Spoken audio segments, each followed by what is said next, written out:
there, everyone. Today the Bookworms are going to be reading Charlie and the Great Glass Elevator, written by Roald Dahl. Chapter 15. Goodbye, Georgina. When Mr. Wonka had finished reading the recipe, he carefully folded the paper and put it back into his pocket. A very, very complicated mixture, he said. So can you wonder it took me so long to get it just right? He held the bottle up high and gave a little shake, and the pills rattled loudly inside it, like glass beads. Now, sir, he said, offering the bottle first to Grandpa George, will you take 1 pill or 2? Will you solemnly swear, said Grandpa George, that it will do what you say it will and nothing else? Mr. Wonka placed his free hand on his heart. I swear it, he said. Charlie edged forward. Grandpa Joe came with him. The two of them always stayed close together. Please excuse me for asking, Charlie said, but are you really absolutely sure you've got it quite right? Whatever makes you ask a funny question like that? Said Mr. Wonka. I was thinking of the gum you gave to Violet Beauregard, Charlie said. So that's what's bothering you, cried Mr. Wonka. But don't you understand, my dear boy, that I never did give that gum to Violet. She snatched it without permission, and I shouted, Stop! Don't! Spit it out! But the silly girl took no notice of me. Now, Wonka Vite is altogether different. I'm offering these pills to your grandparents. I'm recommending them. And when taken according to my instructions, they are as safe as sugar candy. Of course they are, cried Mr. Bucket. What are you waiting for, all of you? An extraordinary change had come over Mr. Bucket since he had entered the chocolate room. Normally, he was a pretty timid sort of person. A lifetime devoted to screwing caps onto the tops of toothpaste tubes in a toothpaste factory had turned him into a rather shy and quiet man. But the sight of the marvelous chocolate factory had made his spirits soar. What is more, this business of the pills seemed to have given him a terrific kick. Listen, he cried, going up to the edge of the bed. Mr. Wonka's offering you a new life. Grab it while you can. It's a delicious sensation, Mr. Wonka said, and it's very quick. You lose a year a second. Exactly 1 year falls away from you every second that goes by. He stepped forward and placed the bottle of pills gently in the middle of the bed. So here you are, my dears, he said. Help yourselves. Come on, cried all the Oompa Loompas together. Come on, old friends, and do what's right. Come make your lives as bright. Just take a dose of this delight, this heavenly magic dynamite. You can't go wrong, you must go right. It's Willy Wonka's Wonkavite. This was too much for the old people in the bed. All 3 of them made a dive for the bottle. 6 scrawny hands shot out and started scrabbling to get hold of it. Grandma Georgina got it. She gave a grunt of triumph and unscrewed the cap and tipped all the brilliant yellow pills onto the blanket on her lap. She cupped her hands around them so the others couldn't reach out and snatched them. All right, she shouted excitedly, counting them quickly. There's 12 pills here. That's 6 for me and 3 each for you. Hey, that's not fair, shrilled Grandma Josephine. It's 4 for each of us. 4 each is right, said Grandpa George. Come on, Georgina, hand over my share. Mr. Wonka shrugged his shoulders and turned his back on them. He hated squabbles. He hated it when people got grabby and selfish. Let them fight it out among themselves, he thought, and he walked away. He walked slowly down toward the chocolate waterfall. It was an unhappy truth, he told himself, that nearly all people in the world behave badly when there's something really big at stake. Money is the thing they fight over most. But these pills were bigger than money. They could do things for you no amount of money could ever do. They were worth at least $1 million a pill. He knew plenty of very rich men who would gladly pay that much in order to become 20 years younger. He reached the riverbank below the waterfall and he stood there, gazing at the great gush and splash of melted chocolate pouring down. He had hoped the noise of the waterfall would drown the arguing voices of the old grandparents in the bed, but it didn't. Even with his back to them, he still couldn't help hearing most of what they were saying. I got them first, Grandma Georgina was shouting, so they're mine to share out. Oh, no, they're not, shrilled Grandma Josephine. He didn't give them to you. He gave them to all 3 of us. I want my share, and no one's going to stop me getting it, yelled Grandpa George. Come on, woman, hand them over. Then came the voice of Grandpa Joe, cutting in sternly through the rabble. Stop this at once, he ordered. All 3 of you. You're behaving like savages. You keep out of this, Joe, and mind your own business, said Grandma Josephine. Now you be careful, Josie, Grandpa Joe went on. 4 is too many for one person anyway. That's right, Charlie said. Please, Grandma, why don't you just take 1 or 2 each like Mr. Wonka said, and that'll leave some for Grandpa Joe and Mother and Father. Yes, cried Mr. Bucket. I'd love one. Oh, wouldn't it be wonderful, said Mrs. Bucket, to be 20 years younger and not having aching feet anymore. Couldn't you spare just 1 for each of us, Mother? I'm afraid not, said Grandma Georgina. These pills are specially reserved for us 3 in the bed. Mr. Wonka said so. I want my share, said Grandpa George. Come on, Georgina, dish them out. Hey, let me go, you brute, cried Grandma Georgina. You're hurting me. Ow! All right. I'll share them out if you'll stop twisting my arm. That's better.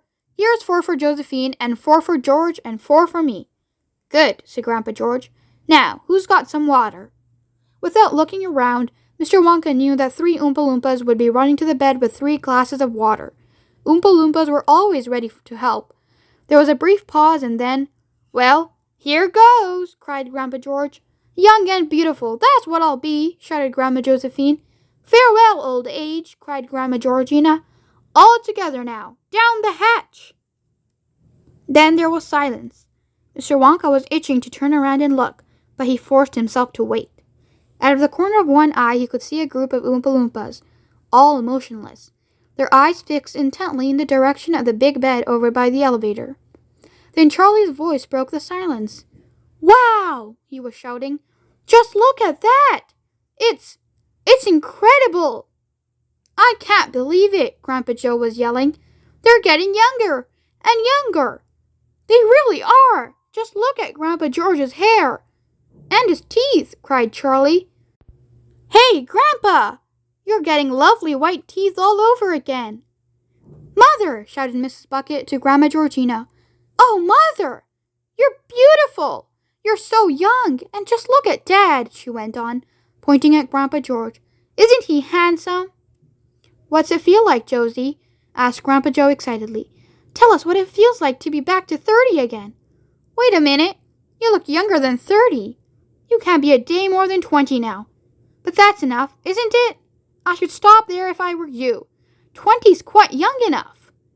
Mr. Wonka shook his head sadly and passed a hand over his eyes. Had you been standing very close to him, you would have heard him murmuring softly under his breath, Oh, dearie, dearie me, here we go again. Mother! Cried Mrs. Bucket, and now there was a shrill note of alarm in her voice. Why, don't you stop, Mother! You're going too far! You're way under 20. You can't be more than 15. You're 10. You're getting smaller, Mother. Josie! Shouted Grandpa Joe. Hey, Josie! Don't do it, Josie! You're shrinking! You're a little girl! Stop her, somebody, quick! They're all going too far, cried Charlie. They took too much, said Mr. Bucket. Mother's shrinking faster than any of them, wailed Mrs. Bucket. Mother! Can't you hear me, Mother? Can't you stop? My heavens, isn't it quick?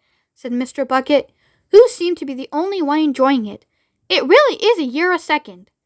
But they've hardly got any more years left, wailed Grandpa Joe. Mother's no more than 4 now, Mrs. Bucket cried out. She's 3, 2, 1. Gracious me, what's happening to her? Where's she gone? Mother! Georgina, where are you? Mr. Wonka! Come quickly! Come here, Mr. Wonka! Something frightful's happened. Something's gone wrong. My old mother's disappeared. Mr. Wonka sighed and turned around, and walked slowly and quite calmly back toward the bed. Where's my mother? Bawled Mrs. Bucket. Look at Josephine, cried Grandpa Joe. Just look at her, I ask you. Mr. Wonka looked first at Grandma Josephine. She was sitting in the middle of the huge bed, babbling her head off. Wah, wah, wah, she said. Wah, wah, wah, wah, wah. She's a screaming baby, cried Grandpa Joe. I've got a screaming baby for a wife. The other one's Grandpa George, Mr. Bucket said, smiling happily. The slightly bigger one there crawling around. He's my wife's father. That's right, he's my father, wailed Mrs. Bucket. And where's Georgina, my old mother? She's vanished. She's nowhere, Mr. Wonka. She's absolutely nowhere. I saw her getting smaller and smaller, and in the end she got so small she just disappeared into thin air. What I want to know is where she's gone to, and how in the world are we going to get her back? Ladies and gentlemen, said Mr. Wonka, coming up close and raising both hands for silence. Please, I beg you, do not ruffle yourselves. There's nothing to worry about. You call it nothing? Cried poor Mrs. Bucket. When my old mother has gone down the drain and my father is a howling baby. A lovely baby, said Mr. Wonka. I quite agree, said Mr. Bucket. What about my Josie? Cried Grandpa Joe. What about her? Said Mr. Wonka. Well, a great improvement, sir, said Mr. Wonka. Don't you agree?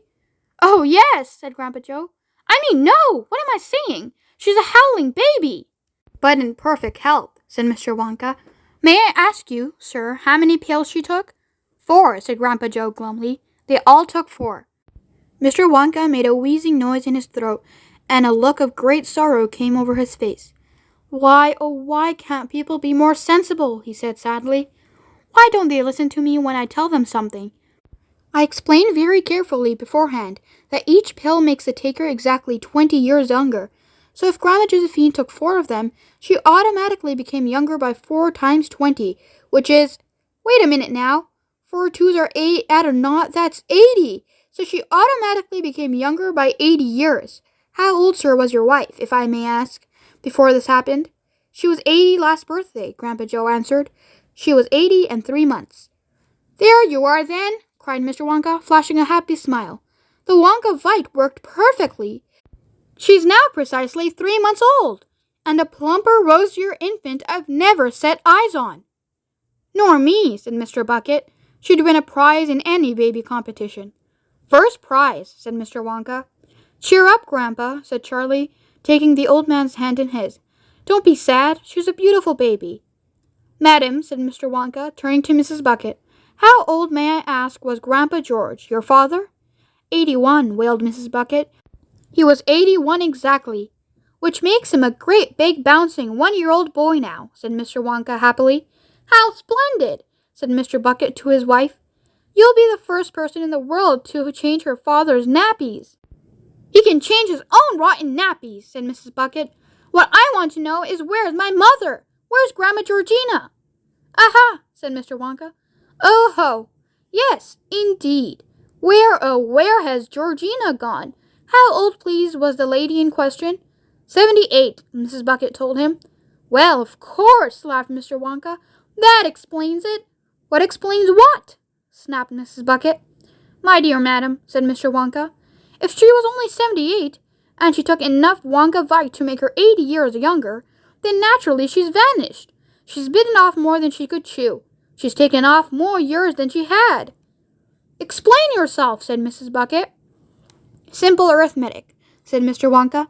Subtract 80 from 78, and what do you get? -2, said Charlie. Hooray, said Mr. Bucket.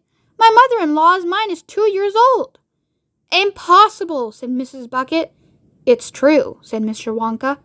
And where is she now, may I ask, said Mrs. Bucket. That's a good question, said Mr. Wonka. A very good question. Yes, indeed. Where is she now? You don't have the foggiest idea, do you? Of course I do, said Mr. Wonka. I know exactly where she is. Then tell me. You must try to understand, said Mr. Wonka, that if she's now -2, she's got to add 2 more years before she can start again from naught. She's got to wait it out.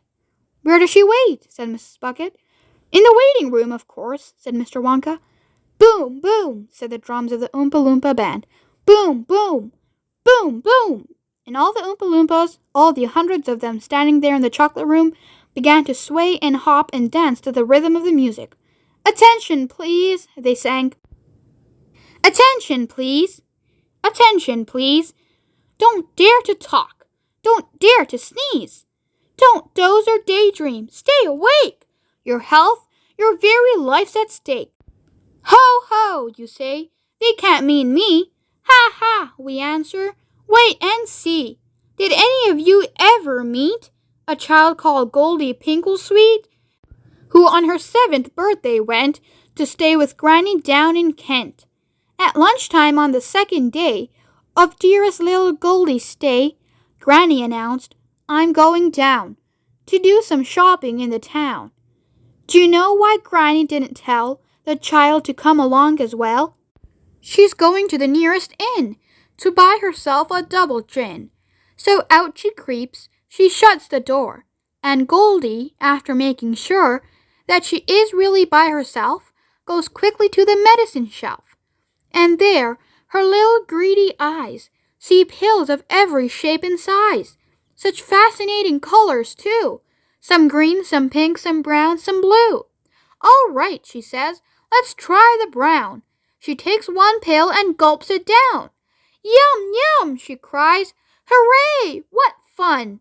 They're chocolate-coated, every one." She gobbles 5, she gobbles 10. She stops her gobbling only when the last pill's gone, there are no more. Slowly she rises from the floor. She stops, she hiccups. Dear, oh dear! She starts to feel a trifle queer. You see, how could young Goldie know, for nobody had told her so, that Grandmamma, her old relation, suffered from frightful constipation. This meant that every night she'd give herself a powerful laxative, and all the medicines that she'd bought were naturally of this sort. The pink and red and blue and green were all extremely strong and mean, but far more fierce and meaner still was Granny's little chocolate pill. Its blast effect was quite uncanny. It used to shake up even Granny. In point of fact, she did not dare to use them more than twice a year. So can you wonder little Goldie began to feel a wee bit moldy. Inside her tummy something stirred. A funny gurgling sound was heard. And then, oh dear, from deep within, the ghastly rumbling sounds begin. They rumblate and roar and boom. They bounce and echo round the room. The floorboards shake, and from the wall some bits of paint and plaster fall. Explosions, whistles, awful bangs were followed by the loudest clangs. A man next door was heard to say, "A thunderstorm is on the way." But on and on the rumbling goes. A window cracks, a lamp bulb blows. Young Goldie clutched herself and cried, "There's something wrong with my inside." This was, we very greatly fear, the understatement of the year. For wouldn't any child feel crummy with loud explosions in her tummy? Granny at 2:30 came in, weaving a little from the gin. But even so she quickly saw the empty bottle on the floor. "My precious laxatives!" she cried. "I don't feel well," the girl replied. Angrily, Grandma shook her head. "I'm really not surprised," she said. "Why can't you leave my pills alone?" With that, she grabbed the telephone and shouted, "Listen, send us quick! An ambulance! A child is sick! It's number 50, Fontwell Road. Come fast! I think she might explode!" We're sure you do not wish to hear about the hospital and where they did a lot of horrid things, with stomach pumps and rubber rings. Let's answer what you want to know. Did Goldie live or did she go? The doctors gathered round her bed. "There's really not much hope," they said. "She's going, gone," they cried. "She's had her chips, she's dead, she's dead." "I'm not so sure," the child replied, and all at once she opened wide her great big bluish eyes and sighed, and gave the anxious docs a wink and said, "I'll be okay, I think." So Goldie lived, and back she went, at first to Granny's place in Kent. Her father came the second day and fetched her in a Chevrolet and drove her to their home in Dover. But Goldie's troubles were not over. You see, if someone takes enough of any highly dangerous stuff, one will invariably find some traces of it left behind. It pains us greatly to relate that Goldie suffered from this fate. She'd taken such a massive fill of this unpleasant kind of pill. It got into her blood and bones. It messed up all her chromosomes. It made her constantly upset, and she could never really get the beastly stuff to go away.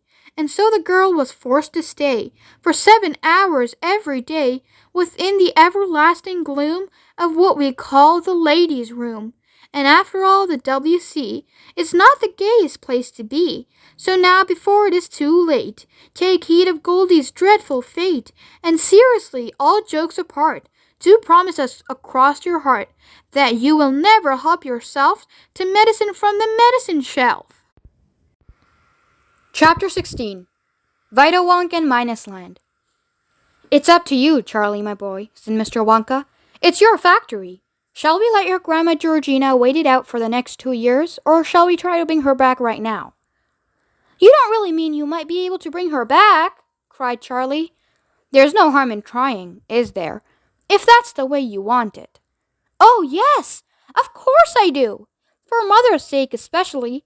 Can't you see how sad she is? Mrs. Bucket was sitting on the edge of the big bed, dabbing her eyes with a hanky. My poor old Mum, she kept saying. She's -2, and I won't see her again for months and months and months, if ever at all. Behind her, Grandpa Joe, with the help of an Oompa Loompa, was feeding his 3-month-old wife, Grandma Josephine, from a bottle. Alongside them, Mr. Bucket was spooning something called Wonka Squudgemellow baby food into 1-year-old Grandpa George's mouth, but mostly all over his chin and chest. Big deal, he was muttering angrily. What a lousy, rotten this is! They tell me I'm going to the chocolate factory to have a good time, and I finish up being a mother to my father-in-law. Everything's under control, Charlie, said Mr. Wonka, surveying the scene. They're doing fine. They don't need us here. Come along. We're off to hunt for Grandma. He caught Charlie by the arm and went dancing towards the open door of the great glass elevator. Hurry up, my dear boy, hurry up, he cried. We've got to hustle if we're going to get there before. Before what, Mr. Wonka? Before she gets subtracted, of course. All minuses are subtracted. Don't you know any arithmetic at all? They were in the elevator now, and Mr. Wonka was searching among the hundreds of buttons for the one he wanted. Here we are, he said, placing his finger delicately upon a tiny ivory button on which it said, Minus Land. The door slid shut, and then, with a fearful whistling whirring sound, the great machine leaped away to the right. Charlie grabbed Mr. Wonka's legs and held on for dear life. Mr. Wonka pulled a jump seat out of the wall and said, Sit down, Charlie, quick, and strap yourself in tight. This journey's going to be rough and choppy. There were straps on either side of the seat, and Charlie buckled himself firmly in. Mr. Wonka pulled out a second seat for himself and did the same. We are going a long way down, he said. Oh, such a long way down we are going. The elevator was gathering speed. It twisted and swerved. It swung sharply to the left. Then it went right, then left again, and it was heading downward all the time. Down and down and down. I only hope, said Mr. Wonka, the Oompa Loompas aren't using the other elevator today. What other elevator? Asked Charlie. The one that goes the opposite way on the same track as this. Holy snakes, Mr. Wonka! You mean we might have a collision? I've always been lucky so far, my boy. Hey, take a look out there, quick! Through the window, Charlie caught a glimpse of what seemed like an enormous quarry with a steep, craggy brown rock face. And all over the rock face, there were hundreds of Oompa Loompas working with picks and pneumatic drills. Rock candy, said Mr. Wonka. That's the richest deposit of rock candy in the world. The elevator sped on. We're going deeper, Charlie. Deeper and deeper. We're about 200,000 feet down already. Strange sights were flashing by outside, but the elevator was traveling at such a terrific speed that only occasionally was Charlie able to recognize anything at all. Once, he thought he saw in the distance a cluster of tiny houses, shaped like upside-down cups. And there were streets in between the houses, and Oompa Loompas walking in the streets. Another time, as they were passing some sort of a vast red plain dotted with things that looked like oil derricks, he saw a great spout of brown liquid spurting out of the ground high into the air. A gusher! Cried Mr. Wonka, clapping his hands. A whacking great gusher! How splendid! Just when we needed it.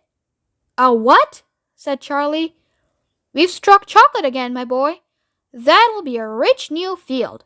Oh, what a beautiful gusher! Just look at it go!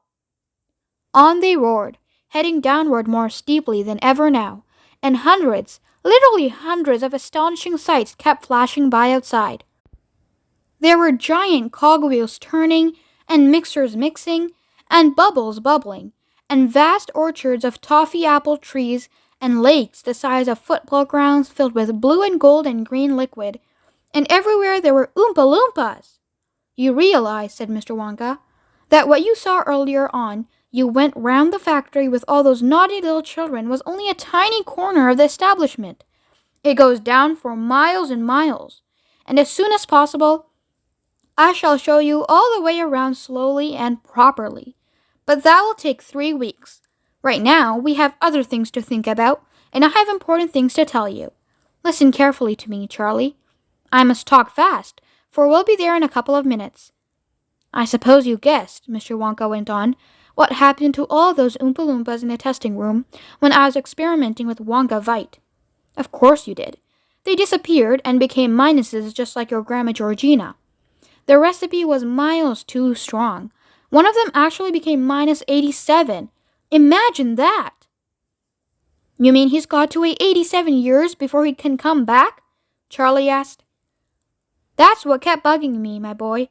After all, one can't allow one's best friends to wait around as miserable minuses for 87 years. And get subtracted as well, said Charlie. That would be frightful. Of course it would, Charlie. So what did I do? Willy Wonka, I said to myself. If you can invent Wonka Vite to make people younger, then surely to goodness you can also invent something else to make people older. Aha! Cried Charlie. I see what you're getting at. Then you could turn the minuses quickly back into pluses and bring them home again. Precisely, my dear boy, precisely. Always supposing, of course, that I could find out where the minuses had gone to. The elevator plunged on, diving steeply toward the center of the earth. All was blackness outside now. There was nothing to be seen. So once again, Mr. Wonka went on, I rolled up my sleeves and set to work. Once again, I squeezed my brain, searching for the new recipe. I had to create age, to make people old. Old. Older. Oldest. Ha ha! I cried, for now the ideas were beginning to come. What is the oldest living thing in the world?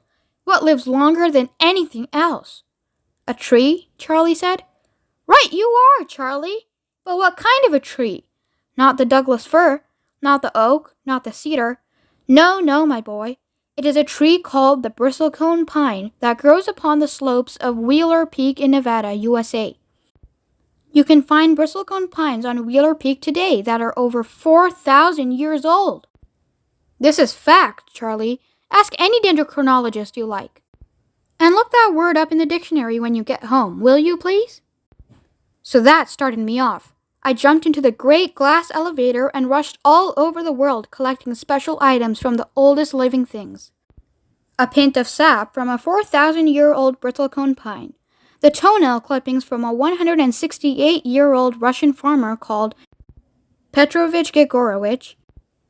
An egg laid by a 200-year-old tortoise belonging to the king of Tonga, the tail of a 51-year-old horse in Arabia, the whiskers of a 36-year-old cat called Crumpets, an old flea which had lived on Crumpets for 36 years, the tail of a 207-year-old giant rat from Tibet, the black teeth of a 97-year-old Grimlican living in a cave on Mount Popocatépetl, the knuckle bones of a 700-year-old Cataloo from Peru. All over the world, Charlie, I tracked down very old and ancient animals and took an important little bit of something from each one of them. A hair or an eyebrow, or sometimes it was no more than an ounce or two of the jam scraped from between its toes while it was sleeping. I tracked down the whistle pig, the bobolink, the scroc, the polyfrog, the giant curlicue, the stinging slug, and the venomous squircle who can spit poison right into your eye from 50 yards away. But there's no time to tell you about them all now, Charlie. Let me just say quickly that in the end, after lots of boiling and bubbling and mixing and testing in my inventing room, I produced one tiny cupful of oily black liquid and gave 4 drops of it to a brave 20-year-old Oompa Loompa volunteer to see what happened. What did happen? Charlie asked. It was fantastic, cried Mr. Wonka. The moment he swallowed it, he began wrinkling and shriveling up all over. and his hair started dropping off, and his teeth started falling out, and before I knew it, he had suddenly become an old fellow of 75. And thus, my dear Charlie, was Vita Wonk invented. Did you rescue all the Oompa Loompa Minuses, Mr. Wonka? Every single one of them, my boy. 131 all told. Mind you, it wasn't quite as easy as all that. There were lots of snags and complications along the way. Good heavens! We're nearly there! I must stop talking now and watch where we're going. Charlie realized that the elevator was no longer rushing and roaring. It was hardly moving at all now. It seemed to be drifting. Under your straps, Mr. Wonka said. We must get ready for action. Charlie undid his straps and stood up and peered out. It was an eerie sight. They were drifting in a heavy gray mist, and the mist was swirling and swishing around them as though driven by winds from many sides. In the distance, the mist was darker and almost black, and it seemed to be swirling more fiercely than ever over there. Mr. Wonka slid open the doors. "Stand back," he said. "Don't fall out, Charlie, whatever you do." The mist came into the elevator. It had the fusty, reeky smell of an old underground dungeon. The silence was overpowering.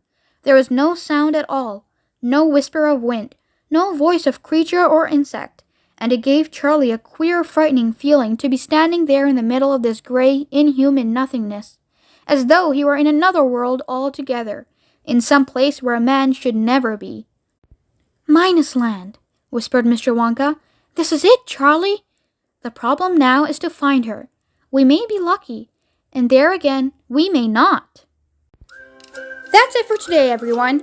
I really hope you enjoyed. Don't forget to like, comment, share, and subscribe for more read-alongs. See you next time. Bye!